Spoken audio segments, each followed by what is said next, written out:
Welcome back to the ARLA Elite Series season finale here at the Rockford Speedway. Getting set for the restart after the second caution of the night, which saw Taylor Berlin and Earl McDermott drop out of the race. Speaking of Earl McDermott, he is back in the booth with me because the station wanted him back in the booth in the event that he dropped out. Yeah, we had a pretty good car, but unfortunately I'm not going to get to show it. Packer Carroll got a pretty good jump over Hinata Hyuga. Brenda Riggs looked like she was about to make a run on the 39, but she was being challenged by the 31 of the Elmer Fox. Patrick Carpino in the 200 is starting to make his way to the front. Here we are on board the black and yellow 200 car. You see Elmer Fox shooting by the 67 and now challenging Hinata Hyuga for second. Carpino, up until that second caution, was running towards the back. I know this because, well, I was running in the back too, and we were pretty close to each other. Yeah, Carpino being challenged for fifth by Andy Pearson. Matt Scarano almost gets into the 31, coming back up onto the track. Oh, Hinata Hyuga gets into the 31. Looks like her car just tightened up on her, which would probably explain why she wasn't able to get by the 71 on the restart. But there she is on the inside of the 31, and about to make a run on Carroll. So, looks like that situation has solved itself. Hinata Hyuga's shown that she's a great short track driver her entire career, which coming into this race made her the favorite for the title. 5 of her 6 wins have come on short tracks. The 6th was at Lake Afton earlier in the season. Well, she won at Rockingham in 2008, which isn't short track.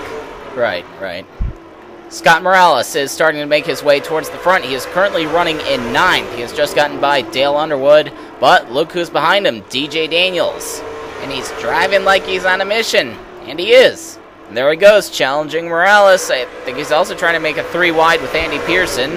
Morales appears to have backed off a bit. I think he knows what caused that second wreck, and he doesn't want to make that same mistake. Back up front, there goes Patrick Carpino for the lead. You know, ever since the restart, I've noticed that the 200 car had been moving forward, but I didn't really expect him to make it this far. Remember, that's a second-hand Rosebud car, and that team never really had the best equipment.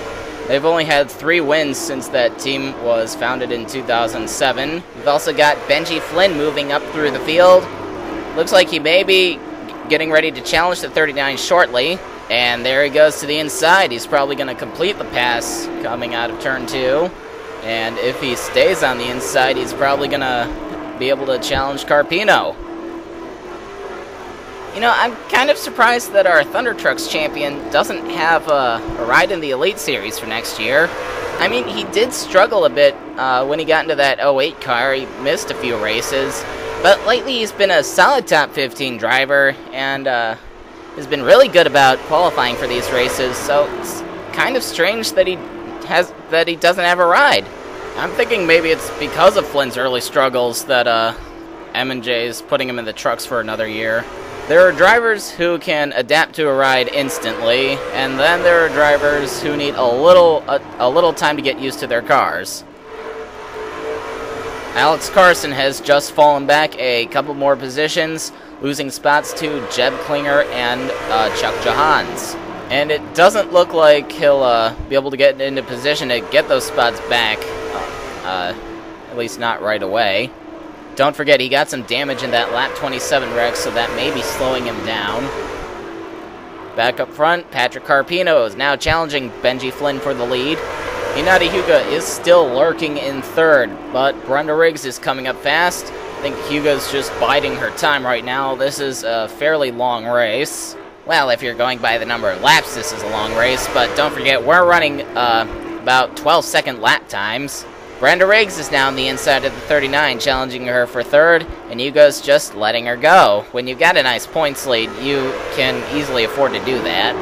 Brenda Riggs has kept herself pretty busy this season. In addition to running the full Elite Series schedule, she also competed in 7 ARLA Street Stock races, winning 4 of those, bringing her total amount of wins in that series up to 329.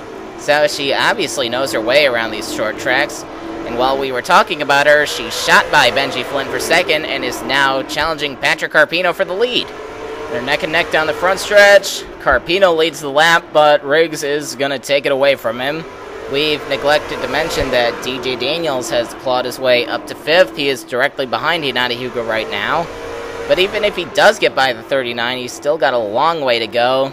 The only real chance he has if Hyuga has problems.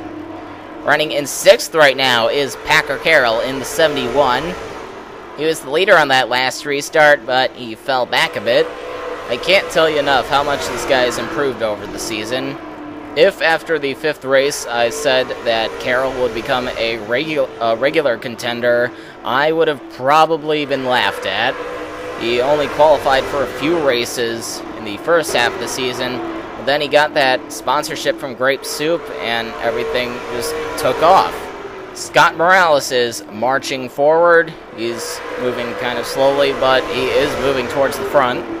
He is currently in 11th, well, taking that spot from Dale Underwood.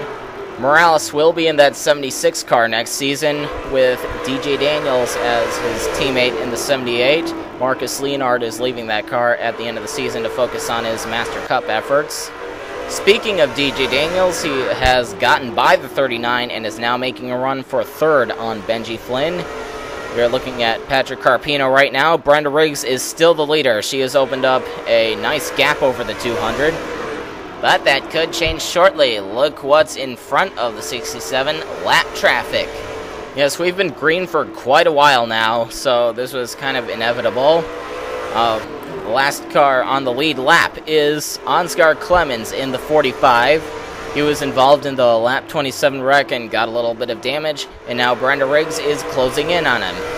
We haven't really seen much from this guy, but he has shown himself to be a respectable driver so far, so I think he's just going to let the 67 go. I think Riggs is going to get a run on him coming off the turn, and there she goes to the inside. Oh, she almost shoves the 45 up the track a bit. There's kind of a lull in the action right now, so we're going to take another commercial break. Stick around, folks. Not your bike, no sound. Edgar for me,